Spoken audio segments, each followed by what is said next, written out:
नमस्कार दोस्तों, कतर के प्रिंस भारत यात्रा पर आए हैं। कपड़े देखकर लोगों को पहचान लेने वाले प्रधानमंत्री ने कतर के प्रिंस को किस तरह पहचाना? अपने पुराने पारंपरिक तरीके से पहचाना या फिर किसी और विधि का इस्तेमाल किया?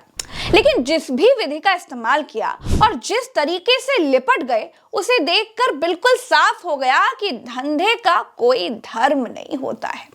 मुस्लिम प्रिंस से लिपटे हुए मोदी को दो पल रुक कर देखिए और सोचिए कि ये वही मोदी हैं जो चुनावों में मुसलमानों को क्या क्या नहीं कहते थे। ये देखिए, ये देखिए, ये देखिए, ये देखिए, वीडियो भी देखिए। ऐसा अपनापन, ऐसा प्रेम, आहा, खुद ही एयरपोर्ट पर लेने पहुंच गए। कहते हैं ना, बाप बड़ा ना भैया, सबसे बड़ा रुपया, the whole thing is that कि भैया सबसे बड़ा। समझ गए ना? लेकिन दोस्तों, सच्चाई छुप नहीं सकती बनावटी उसूलों से और खुशबू आ नहीं सकती कागज के फूलों से। एक तरफ दिल्ली में मोदी इलू इलू कर रहे थे, एक तरफ मोदी कतर के प्रिंस से गलबहियां कर रहे थे। तभी दूसरी तरफ प्रधानमंत्री के छोटे दावेदार उत्तर प्रदेश की विधानसभा में मुसलमानों को टारगेट कर रहे थे, मुसलमानों को कठमुल्ला बुला रहे थे। कहते नहीं उर्दू पढ़ाओ इसको, यानी उसको मौलवी बनाना चाहते हैं, कठमुल्ला बन के उड़ते इसको ले जाना चाहते हैं। ये नहीं चल सकता। दुनिया में हमारे पासपोर्ट की रैंकिंग हो, व्यापार की रैंकिंग हो, हमारे बाजार की रैंकिंग हो, हमारे पैसे की रैंकिंग हो, सब गिर रहे हैं। इसे उठाने के लिए चाहिए पैसा। कुंभ 12 साल में एक बार आता है, 12 महीने तो चलता नहीं है। नदी में नहाने के नाम पर दिवा स्वप्न वाले छोटे पीएम साहब 12 महीने माल कूट नहीं सकते। कुंभ से हमेशा जीडीपी नहीं बढ़ सकती। हेलीकॉप्टर से फूल बरसाने वाले प्रोपेगेंडा से गिरता रुपया थम नहीं सकता। उसके लिए चाहिए बड़ा और भारी निवेश।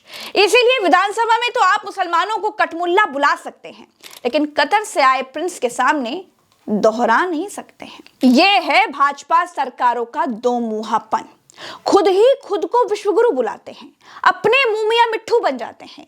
जब दुनिया के सामने जाते हैं तो फजीहत करवाते हैं। ये देखिए, अभी बड़े वाले विश्वगुरु साहब फ्रांस गए थे। वहां फ्रांस के राष्ट्रपति ने भरी महफिल में इग्नोर कर दिया। मोदी ने हाथ बढ़ाया लेकिन उनसे हाथ नहीं मिलाया। अकेले मिलने वाली तस्वीरों को दिखाकर चाटुकार पागल हुए जा रहे थे। ये मूर्ख क्या चाहते थे? अकेले वाली तस्वीरों में भी अगला बेइज्जत करने लग जाए क्या? खैर नहीं, कांग्रेस ने एक 4 तस्वीर वाला वीडियो भी ट्वीट किया है, जिसमें ट्रंप से आने वाले अलग अलग देशों के राष्ट्राध्यक्षों को ट्रंप खुद लेने आ रहे थे, रिसीव कर रहे थे, लेकिन मोदी को रिसीव करने ट्रंप नहीं गए। एनीवेज, छोड़िए। विश्वगुरु वाला जलवा क्यों नहीं दिखाई दिया? दिखाई देना चाहिए था। ट्रंप ने जैसे दूसरों को रिसीव किया, वैसे मोदी जी को भी करना चाहिए था। मोदी के अमेरिका में होने के बावजूद ट्रंप ने हमारे देश के अवैध प्रवासियों को जंजीर और हथकड़ी में भारत भेजा। इसका मतलब यह है कि 56 इंच की छाती, डंका वंका सब प्रोपेगेंडाई दिमाग की उपज थी बस। असल में भाजपा सरकार ने विदेश नीति का बैंड बजा दिया है। ये हिंदुओं के वोट के लिए मुसलमानों को गाली देते हैं, और कोई मजबूत मुसलमान मिल जाए तो निवेश के लिए उसके गले लग जाते हैं।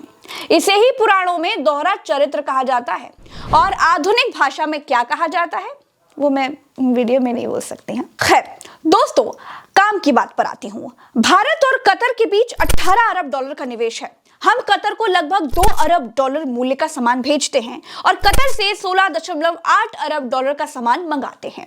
कहा जा रहा है कि अगले 5 सालों में इसे 2 गुना किया जाएगा।